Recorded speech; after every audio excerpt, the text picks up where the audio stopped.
दोस्तों नमस्कार, कैसे हैं सब। आशा करता हूँ मस्त होंगे। दोस्तों जब भी कोई मौसम परिवर्तन होता है, जैसे अभी के समय पर बरसात का जो मौसम है वो समाप्त हो चुका है और हमारा जो मौसम है वो ठंड पर प्रवेश करने वाला है। इस समय पर अगर हम देखें तो दिन का जो टेम्परेचर है वो भी थोड़ा कम हुआ है और रात का टेम्परेचर भी काफ़ी कम हो चुका है।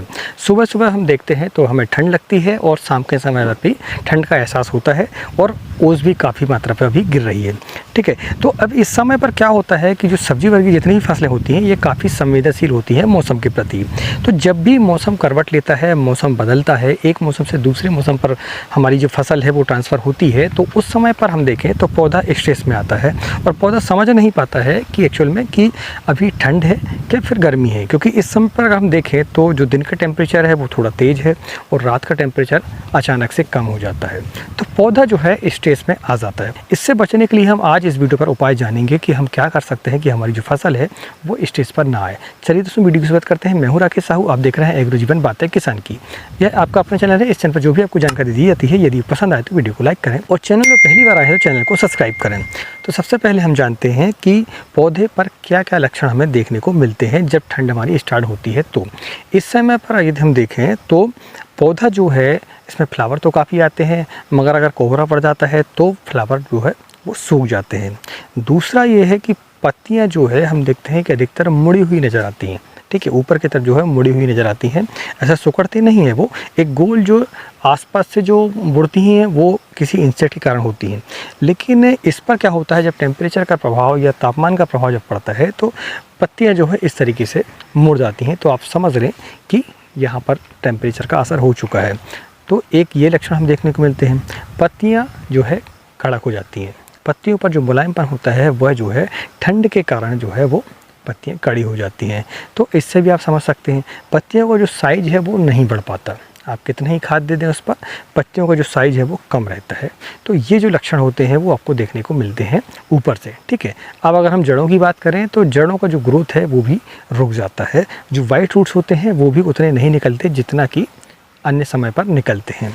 तो ऐसी स्थिति में ठंड के समय पर हम क्या करें कि हमारी जो फसल है उसकी पत्तियां भी अच्छे से आएँ, ठीक है, उसका साइज़ भी बढ़िया रहे और दूसरा जड़ों का भी विकास हो। इसके लिए हम अब विचार करते हैं। इसके लिए हम आपको कुछ उपाय बताएंगे। यदि वो पसंद आए तो वीडियो को लाइक करें। पत्तियों को नरम बनाना है और पत्तियों को चौड़ा करना है, तो इस समय पर वो जो स्ट्रेस में पौधा है उससे निकालने के लिए आपको जो है स्ट्रेस मेंटेन के लिए आपको दवा देनी पड़ेगी। तो उसमें आप क्या कर सकते हैं, आप किसी भी जो भी आपका जैसे सीविड है, ठीक है, स्ट्रेस मेंटेन के लिए सीविड दे सकते हैं आप। दूसरा आप सेप्टन वगैरह दे सकते हैं।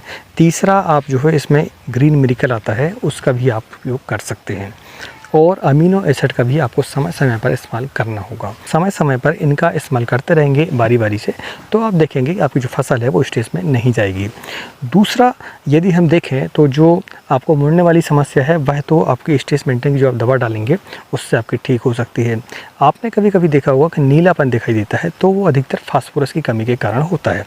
तो फास्फोरस क्या होता है कि जड़ों से पौधा अपटेक नहीं कर पाता तो उस पर कमी होती है। हम देते तो हैं फास्फोरस ज़मीन पर, वाटर सॉल्युबल की मात्रा हम देते हैं, मगर पौधा उसको अपटेक नहीं कर पाता। तो इसके लिए आपको जो है 52-34 की मात्रा स्प्रे के रूप में आपको देनी चाहिए। आपको इस समय पर ठंड के समय पर ध्यान रखना है कि आप सिर्फ जड़ अकेले के भरोसे आपको नहीं रहना है। आपको जड़ों से तो खाद वगैरह देनी है, लेकिन साथ में आपको पत्तियों पर भी स्प्रे आपको करना पड़ेगा। अब जाके कहीं आपके जो पौधे को जो पोषण चाहिए वो उपलब्ध हो पाएगा। तो आप स्प्रे भी आपको देना पड़ेगा और साथ में आपको ड्रिप पर भी खाद चलानी होगी। तो यदि आप वाटर सॉल्युबल खाद को स्प्रे के माध्यम से समय समय पर देते रहते हैं, आप एक शेड्यूल बना लें कि सप्ताह में एक बार हमें जो है जैसे आप 52-34 है या फिर 12-61 है, इनकी मात्रा आप स्प्रे के रूप में दे सकते हैं। 13-40-13 को भी आप जो है स्प्रे के रूप में दे सकते हैं। आप चाहें तो उसके साथ में गोदरेज डबल का इस्तेमाल भी कर सकते हैं। अमीनो एसिड का भी आप इस्तेमाल कर सकते हैं।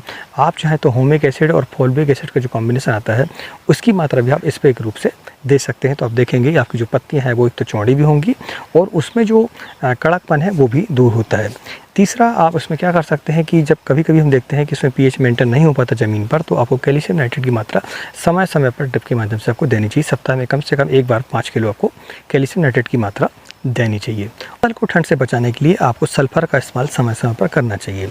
आप ड्रिप के माध्यम से भी दे सकते हैं सल्फर को, और आप स्प्रे के माध्यम से भी दे सकते हैं।